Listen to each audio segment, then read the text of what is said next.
Cutter BJP కార్యకర్తలు కూడా ఒక వాదన తెర మీదకి తెచ్చారు. ఇంత ఇంపార్టెంట్ బిల్లు తెచ్చేటప్పుడు మిగతా వాళ్ళతో సంప్రదింపులు జరపక్కర్లేదా, అంత ప్లాన్డ్గా లేకుండా ఎట్లుంటారు, ఎట్లా ఓడగొట్టుకుంటారు అన్నది కొంచెం కామన్ సెన్స్ ఉండాలి కదా.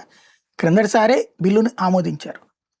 అప్పుడు ఆ బిల్లుకి ఇది ఫాలో అప్ నెంబర్ 1. రెండోది, దక్షిణాదికి అన్యాయం అన్నది ఆ తర్వాత కదా రైట్ చేసింది స్టాలిన్. వీళ్ళందరూ తమిళనాడులో మీటింగ్ కూడా పెట్టారు కదా, దక్షిణాదికి సీట్లు అన్యాయం జరగడానికి వీల్లేదని. ఫార్ములా ఇదే కదా, 50% సీట్ల పెంపు. జనాభా ప్రాతిపదికన అయితే ఇప్పుడున్న సీట్లు తగ్గిపోతాయి. 25 ఎంపీ సీట్లు ఉన్న ఆంధ్రప్రదేశ్ 20కి పడిపోతుంది, 17 ఉన్నటువంటి తెలంగాణ 14కి పడిపోతుంది, 20 ఉన్నటువంటి కేరళ 13కి పడిపోతుంది. ఈ లెక్క మన జేపీ గారు కూడా చెప్పుకొస్తున్నారు కదా. అందుకే కదా 50% హైక్ అన్నటువంటిది ఇచ్చింది. వాస్తవంగా ఉత్తరాదోళ్ళు కదా గొడవ చేయాల్సింది, కానీ ఇక్కడ మనం గొడవ చేస్తున్నాం. మోడీకి తెలియకుండా జరిగిందా? మహిళా రిజర్వేషన్లు ఎందుకు పెట్టాడు? మగవాళ్ళకి అన్యాయం జరుగుతుంది అన్న భయంతో.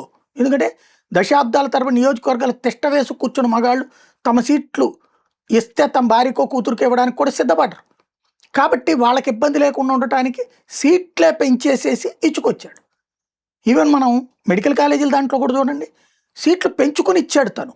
ఓబీసీ రిజర్వేషన్ అంటే ఉన్నోళ్ళకి నష్టం జరగకుండా చేసే చర్య ఫ్రమ్ ద బిగినింగ్ మోడీ చేసుకొస్తాడు. కాకపోతే దాన్ని స్వార్థ రాజకీయ ప్రయోజనాలు కాదు, మహిళలకిస్తే రేపు పొద్దున తమ బతుకులు బస్ స్టాండ్లు అవుతాయి అనినే ఆపారు. మోడీని విలన్గా చూపెట్టే ప్రయత్నం చేస్తున్నారు.